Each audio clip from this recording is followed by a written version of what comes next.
السلام علیکم۔ کشتی بنانے والا کیسے ہلاک ہوا؟ راہب نے کہا، مشہور ہے کہ کسی شہر میں ایک بڑھئی رہتا تھا۔ وہ روزانہ 1 درہم کماتا، آدھا درہم اپنے بوڑھے والد، بیوی اور 2 بچوں میں خرچ کرتا اور آدھا سنبھال کر رکھ لیتا۔ عرصہ دراز تک اسی طرح محنت مزدوری کر کے وہ اپنے گھر کا نظام احسن طریقے سے چلاتا رہا۔ ایک دن اس نے اپنی یہ جمع کردہ رقم شمار کی تو وہ 100 دینار سے کچھ زائد تھی۔ اس نے کہا، میں تو بہت خسارے میں رہا۔ اگر میں کشتی تیار کر کے تجارت کرتا تو آج خوب مالدار ہوتا۔ اب مجھے کشتی بنانی چاہیے۔ لہٰذا اس نے اپنا ارادہ اپنے والد پر ظاہر کیا تو اس نے کہا، اے میرے بیٹے، ہرگز یہ کام نہ کرنا۔ مجھے ایک ستارہ شناس، ستاروں کا علم رکھنے والے نے بتایا تھا کہ تیرا یہ بیٹا سمندر میں غرق ہو کر مرے گا، اور یہ اس وقت کی بات ہے جب تو پیدا ہوا تھا۔ بڑھئی نے کہا، کیا اس نے یہ بتایا تھا کہ مجھے مال و دولت ملے گا؟ باپ نے کہا، ہاں، اس لیے تو میں نے تجھے تجارت سے منع کر کے ایسا کام تلاش کیا جس کے ذریعے روزانہ اجرت ملتی رہے۔ بڑھئی نے کہا، ستارہ شناس کے قول کے مطابق اگر مجھے مال ملے گا تو یہ اسی صورت میں ممکن ہے کہ میں سمندری تجارت کروں۔ باپ نے کہا، میرے بچے، تو اپنے اس ارادے سے باز آ جا، مجھے خوف ہے کہ تو ہلاک ہو جائے گا۔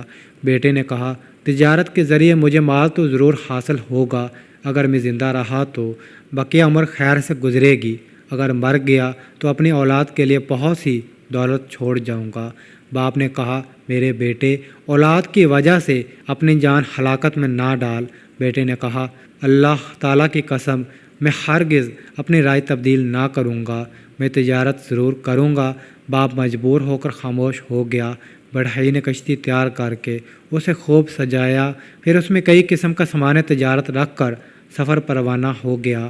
1 سال بعد جب واپس آیا تو اس کے پاس 100 قنطار سونے جتنی رقم موجود تھی۔ بیٹے کو صحیح سلامت دیکھ کر باپ نے اللہ تعالیٰ کا شکر ادا کیا اور اس کے لائے ہوئے مال کی تعریف کرتے ہوئے کہا، میں نے نظر مانی تھی کہ اگر میرا بیٹا اس سفر سے سلامتی کے ساتھ واپس آ گیا تو میں اس کی بنائی ہوئی کشتی کو آگ لگا دوں گا۔ بیٹے نے کہا، ابا جان، آپ نے میری ہلاکت اور میرے گھر کی بربادی کا ارادہ کر لیا ہے۔ باپ نے کہا، میرے بیٹے، میں نے یہ ارادہ تمہاری زندگی اور تمہارے گھر کی دیر سلامتی کے لیے کیا ہے۔ معاملات کو میں تجھ سے کہیں زیادہ جانتا ہوں۔ میں دیکھ رہا ہوں کہ اللہ تعالیٰ نے تجھے وسعت دی ہے۔ اب تجھے چاہیے کہ اس کے رضا والے کام کر اور اس کا شکر بجا لا کہ اس نے تجھے مفلسی سے بچا کر امیر ترین شخص بنا دیا ہے۔ اب تم اس کی خوب عبادت کر۔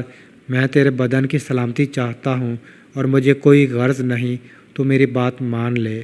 بیٹے نے کہا، میں چند دن کے لیے سفر پر جاؤں گا اور جلد ہی بہت زیادہ نفع لے کر آؤں گا۔ یہ کہہ کر بڑھئی دوبارہ سفر پر روانہ ہو گیا۔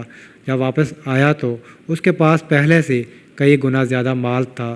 بڑھئی نے اپنے باپ سے کہا، کیا خیال ہے، اگر میں آپ کی بات مانی ہوتی تو کیا آج مجھے اتنی دولت ملتی؟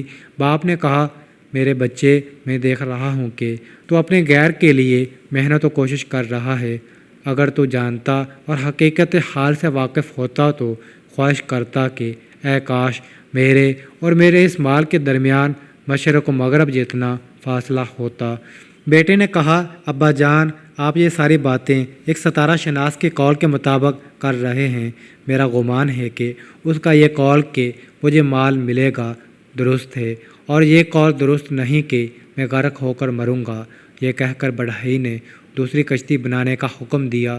40 دن میں اس کا سامان تجارت بالکل تیار ہو گیا تو اس کے باپ نے کہا، میرے بیٹے، اس مرتبہ بھی محنت سماجت کرنا تجھے نہ روک سکے گا، کیونکہ میں نے ایسی نشانیاں دیکھ لی ہیں کہ جن کی وجہ سے میرے نزدیک ستارہ شناس کی بات سچ ہو گئی ہے۔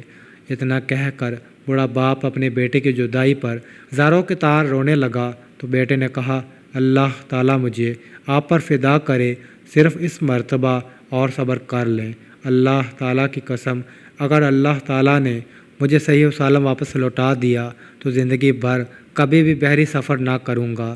بوڑھے باپ نے کہا، اللہ تعالیٰ کی قسم، مجھے یقین ہو چلا ہے اب تو ضائع ہو جائے گا۔